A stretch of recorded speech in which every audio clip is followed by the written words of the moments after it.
Kingdom of heaven, 10 bridesmaids who took their lamps and went to meet the bridegroom. 5 of them were foolish, and 5 were wise. The 5 who were foolish didn't take enough olive oil for their lamps, but the other 5 were wise enough to take along extra oil. When the bridegroom was delayed, they all became drowsy and fell asleep. At midnight, they were aroused by the shout, "Look, the bridegroom is coming. Come out and meet him."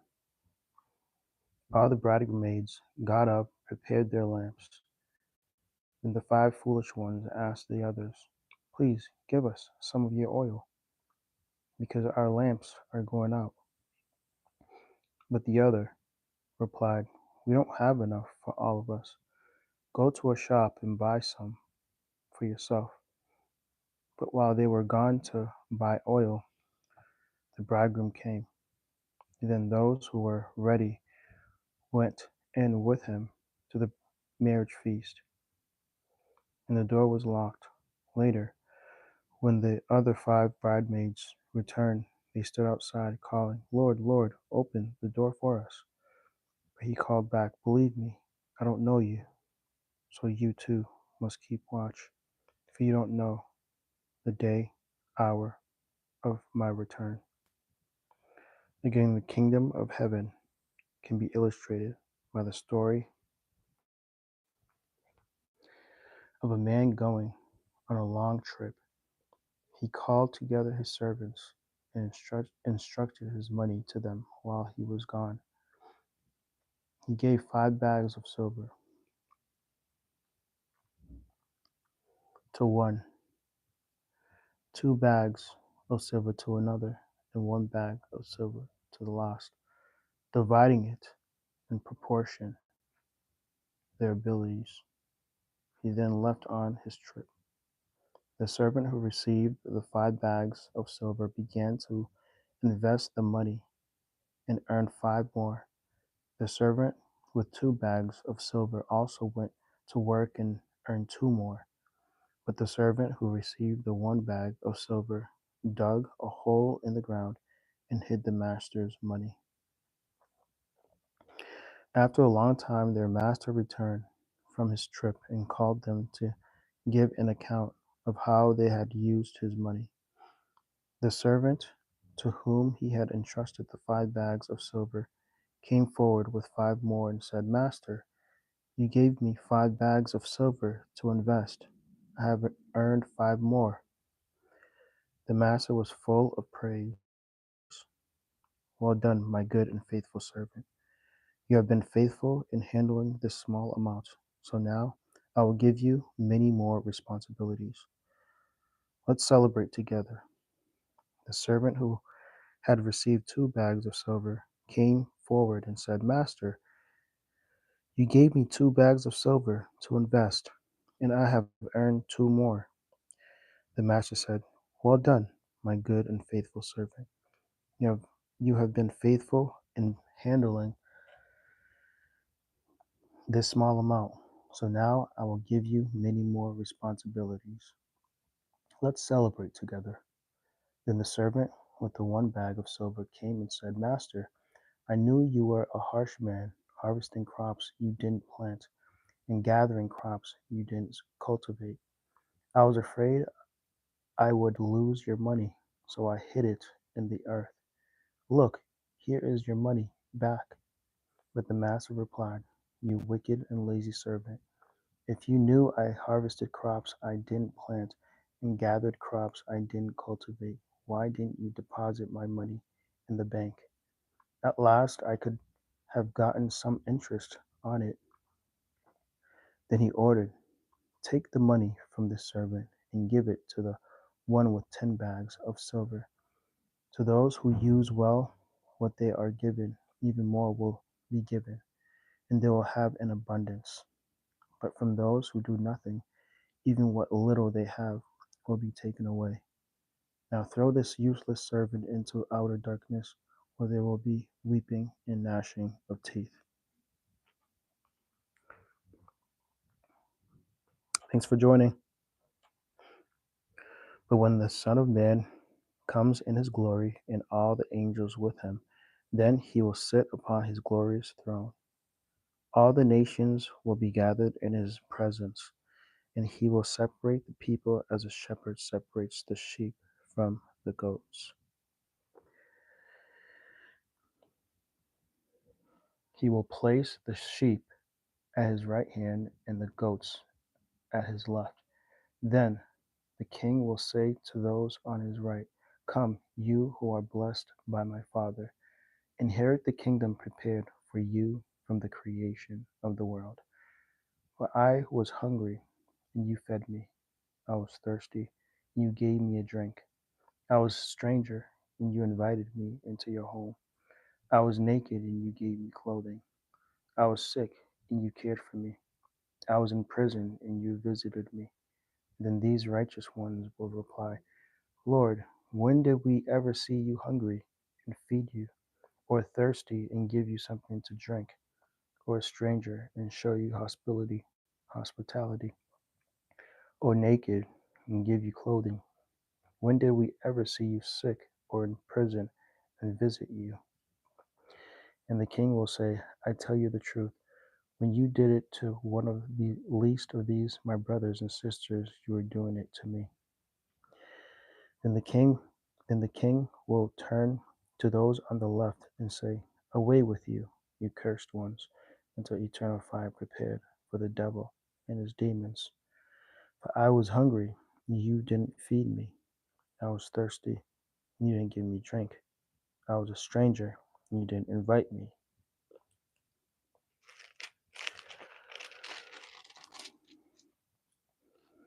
into your home. I was naked, and you didn't give me clothing. I was sick, in prison, and you didn't visit me." Then they will reply, "Lord, when did we ever see you hungry or thirsty, or a stranger or naked or sick or in prison, and not help you?" And he will answer, "I tell you the truth. When you refuse to help the least of these, my brothers and sisters, you are refusing to help me."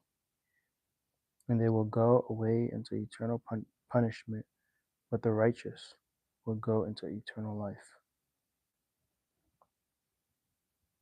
Thanks for joining.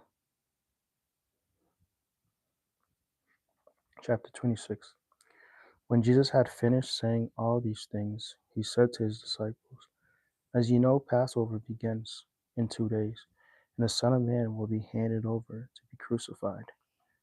At that same time, the leading priests and the elders were meeting at the residence of Caiaphas, the high priest, plotting how to capture Jesus secretly and kill him. But not during the Passover celebration, they agreed, or the people may riot.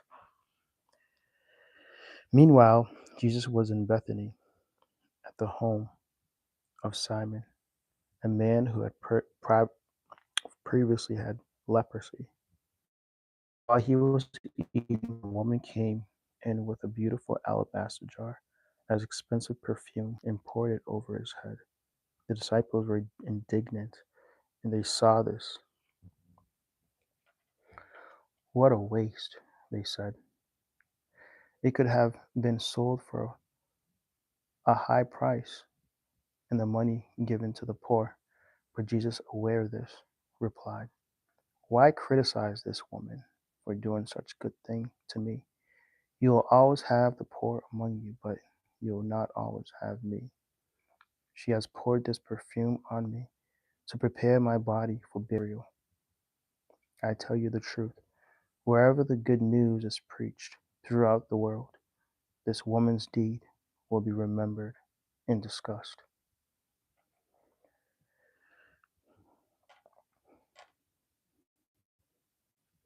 Then Judas Iscariot, one of the 12 disciples, went to the leading priests and asked, "How much will you pay me to betray Jesus to you?" And they gave him 30 pieces of silver. From that time, Judas began to look for an opportunity to betray Jesus. On the first day of the festival, the unleavened bread, the disciples came to Jesus and asked, Where do you want us to prepare the Passover meal for you? As you go into the city, he told them, you will see a certain man. Tell him, the teacher says, my time has come. I will eat the Passover and meal with my disciples at your house. The disciples did as Jesus told them and prepared the Passover meal there.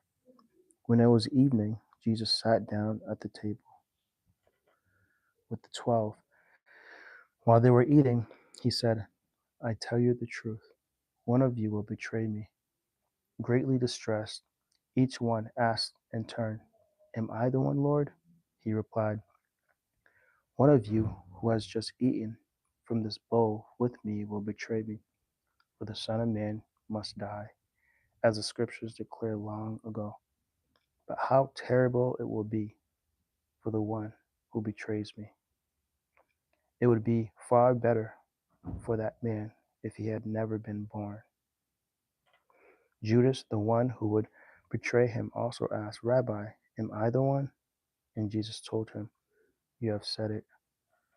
As they were eating, Jesus took some bread and blessed it. Then he broke it in pieces and gave it to his disciples, saying, take this and eat, for this is my body.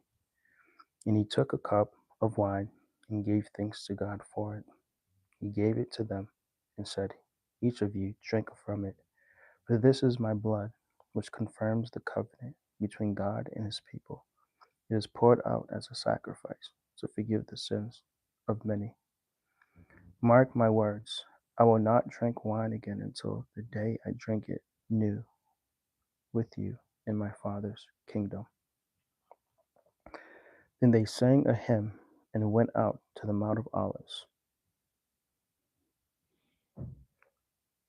On the way, Jesus told them, tonight all of you will desert me. For the scriptures say, God will strike the shepherd, and sheep of the flock will be scattered.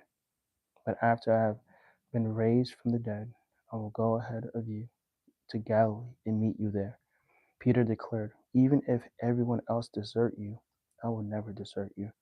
Jesus replied, I tell you the truth, Peter, this very night, before the rooster crows, you will deny 3 times that you even know me.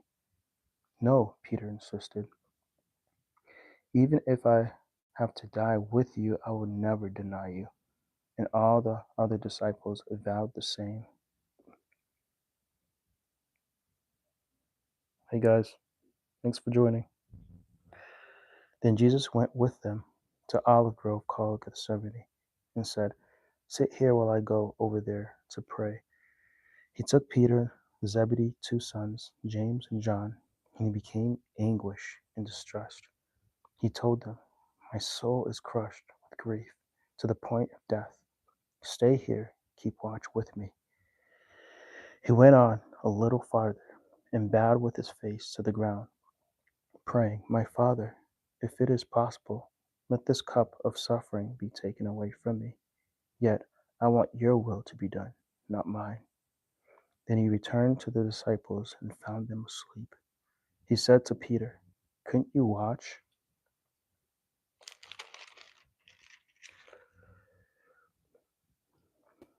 with me even 1 hour? Keep watch and pray so that you will not give in to temptation. The spirit is willing, but the body is weak. Then Jesus left them a second time and prayed, my Father, if this cup cannot be taken away unless I drink it, your will be done. When he returned to them again, he found them sleeping, for they couldn't keep their eyes open. So he went to pray a third time, saying the same thing again. Then he came to his disciples and said, go ahead and sleep. Give your rest. But look, the time has come. The Son of Man is betrayed into the hands of sinners. Up, let's be going. Look, my betrayer is here. And even as Jesus said this, Judas, one of the 12 disciples, arrived with a crowd of men, armed with swords and clubs. They had been sent by the leading priests and elders of the people. The traitors, Judas, had given them a prearranged signal. You will know which one to arrest when I greet him with a kiss." So Judas came straight to Jesus. Greetings, Rabbi, he exclaimed, and gave him the kiss. Jesus said, "My friend, go ahead and do what you have come to do." Then the other grabbed Jesus and arrested him. But one of the men with Jesus pulled out his sword and struck the high priest's slave, slashing off his ear.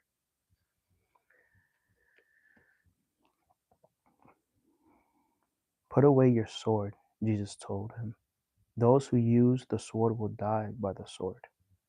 Don't you realize that I could ask my Father for thousands of angels to protect us, and he would send them instantly?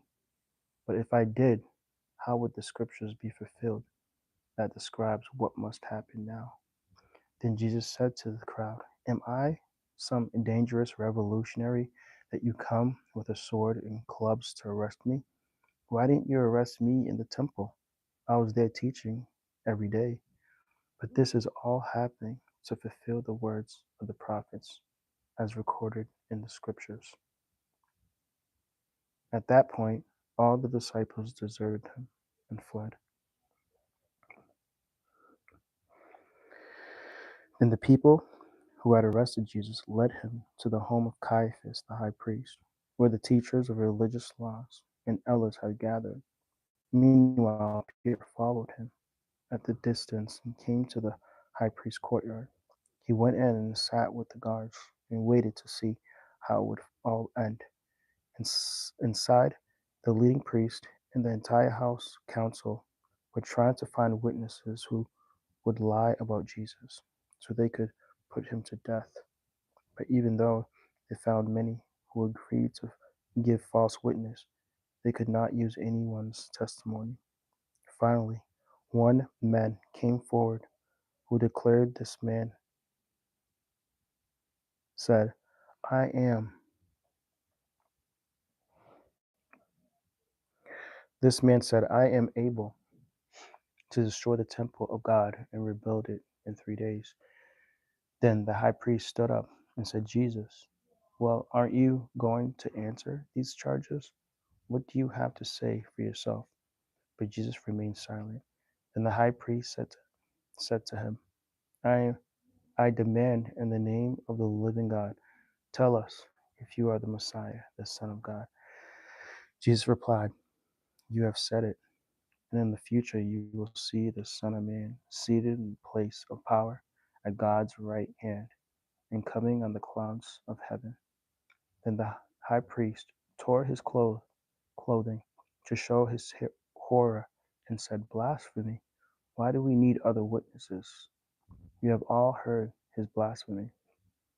What is your verdict?" "Guilty," they shouted. "He deserved to die." Then they began to spit on Jesus' face and beat him with their fists, and some slapped him, jeering, "Prophesy to us, you Messiah. Who hit you that time?" Meanwhile, Peter was sitting outside in the courtyard. A servant girl came over and said to him, "Why were one of those came over and said to him, 'You were one of those with Jesus the Galilean.'" But Peter denied it in front of everyone. "I don't know what you're talking about," he said. Later, out by the gate, another servant girl noticed him and said to those standing around, "This man was with Jesus of Nazareth." And again, Peter denied it, this time with an oath. "I don't even know the man," he said.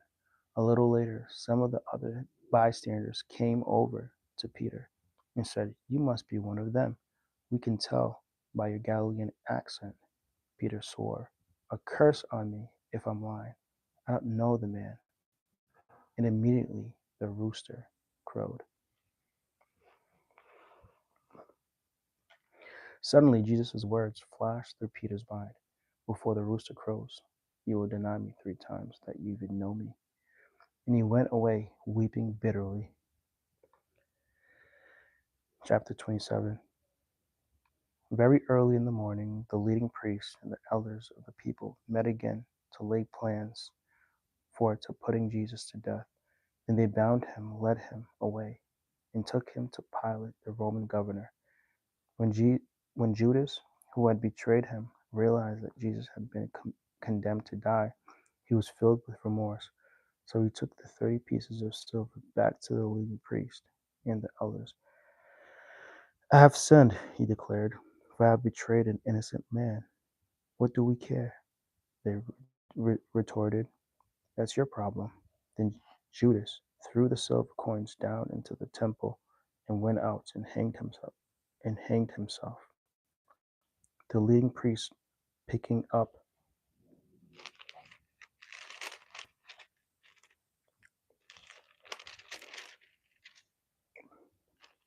the coins.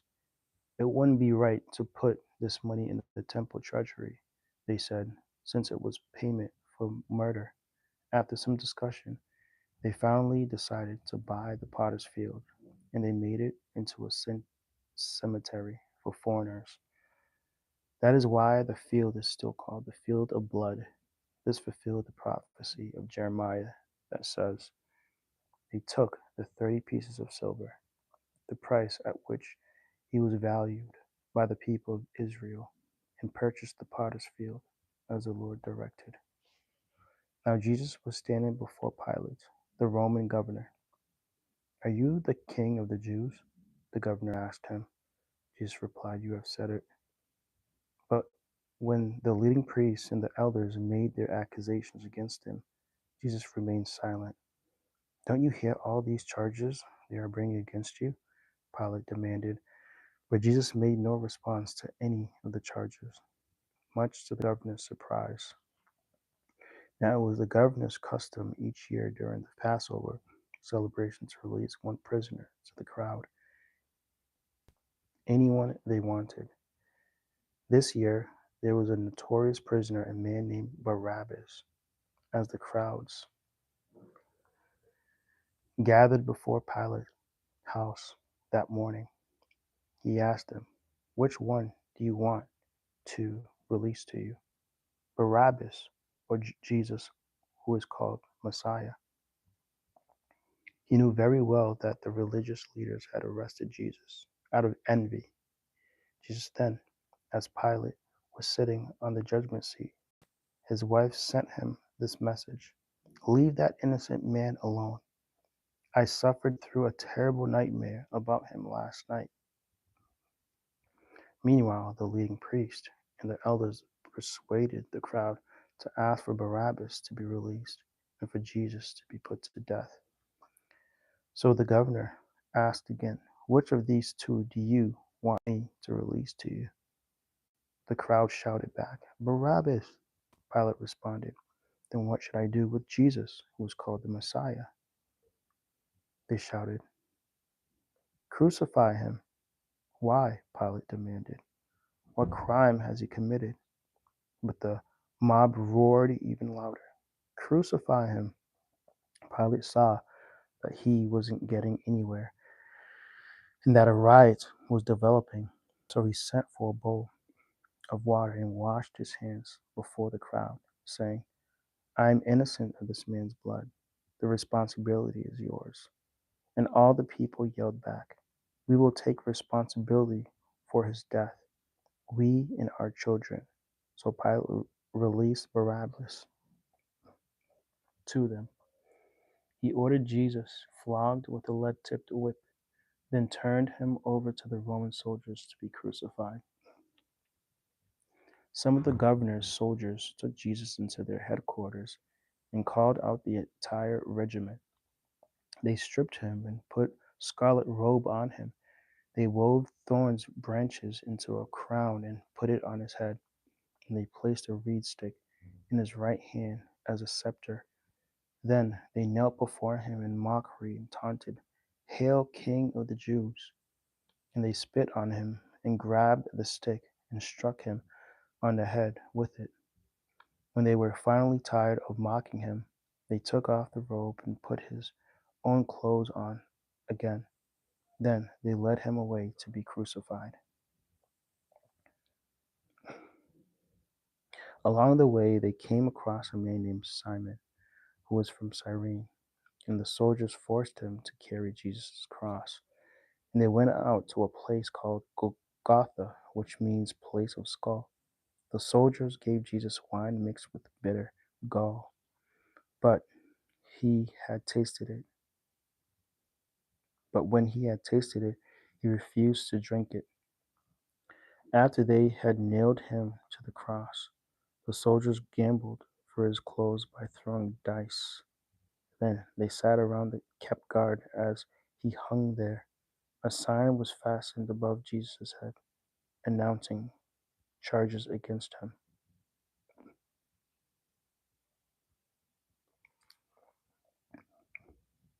It read, "This is Jesus, the King of the Jews." Two revolutionaries were crucified with him, one on the right and the other one on the left. And the people passed by shouting abuse, shaking their heads in mockery. "Look at you now," they yelled at him. "You said you were going to destroy the temple and rebuild it in 3 days.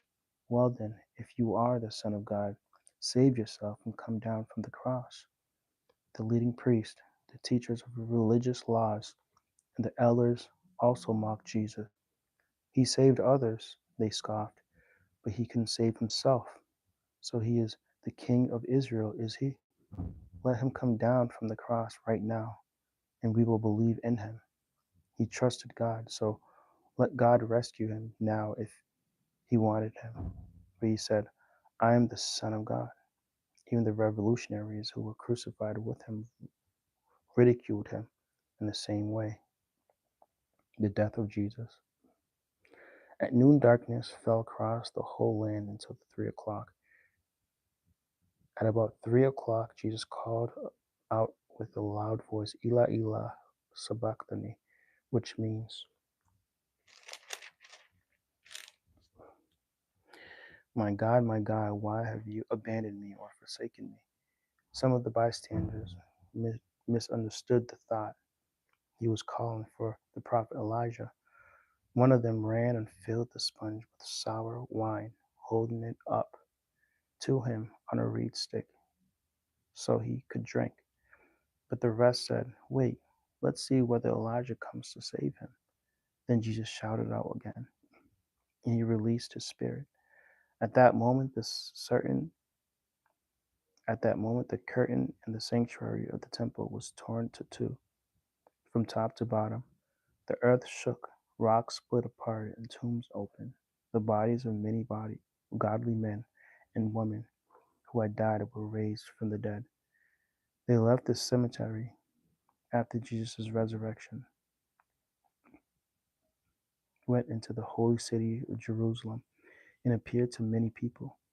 The Roman officers and the other soldiers at the crucifixion were terrified by the earthquake and all that had happened. They said, "This man truly was the Son of God." And many women who had come from Galilee with Jesus cared for him were watching for a distance. Among them were Mary Magdalene, Mary, the mother of James and Joseph, and the mother of James and John, the son of Zebedee. As evening approached, Joseph, a rich man from Arimathea, who had become a follower of Jesus, went to Pilate and asked for Jesus' body. And Pilate issued an order to release to him. Joseph took the body and wrapped it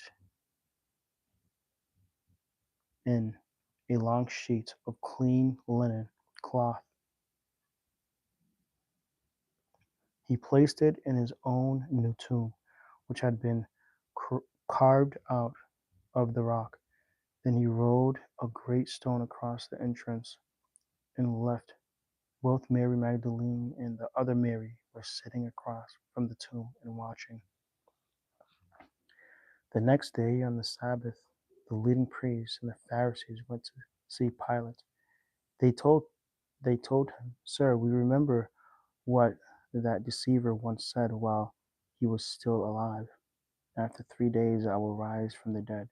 So we requested that you seal the tomb until the third day. This will prevent his disciples from coming and stealing his body and then telling everyone he was raised from the dead. If that happens, we'll be worse off than we were at first. Pilate replied, "Take guard and secure it the best you can." So they sealed the tomb and posted guards to protect it. Chapter 28. Early Sunday morning, as the new day was dawning, Mary Magdalene and the other Mary went out to visit the tomb. Suddenly there was a great earthquake, for an angel of the Lord came down from heaven, rolled aside the stone, and sat on it. His face shone like lightning, and his clothing was as white as snow. The guards shook with fear when they saw him, and they fell into a dead faint. Then the angel spoke to the woman. "Don't be afraid," he said. "I know you are looking for Jesus, who was crucified. He isn't here. He is risen from the dead, just as he said would happen. Come see where his body was lying. And now go quickly and tell his disciples that he has risen from the dead, and he is going ahead to you in Galilee. You will see him there.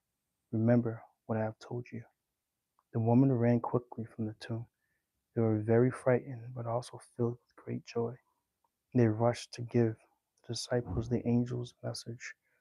As they went, Jesus met them and greeted them, and they ran to him, grasping on his feet, worshiping him. Then Jesus said to them, "Don't be afraid. Go tell my brothers to leave for Galilee, and they will see me there." As the women were on their way, some of the guards went into the city and told the leading priests what had happened. A meeting with the elders was called, and they decided to give the soldiers a large bribe. They told the soldiers, "You must say Jesus' disciples came during the night while we were sleeping, and they stole his body. If the governor hears about it, we'll stand up for you so you won't get in trouble." So the guards accepted the bribe and said what they were told to say. Their story spread widely among the Jews, and they still tell it today. Then the 11 disciples left Galilee, going into the mountains where Jesus had told them to go. When they saw him, they worshipped him, but some of them doubted. Jesus came and told his disciples, "I have been given all authority in heaven and on earth. Therefore go and make disciples of all nations, baptizing them in the name of the Father, and the Son, and the Holy Spirit. Teach them, the new disciples, to obey the commands I have given you. And be sure of this, I am with you always, even to the end of the age." And that's the end of Matthew. Thanks for listening, guys, and don't forget to subscribe. God bless.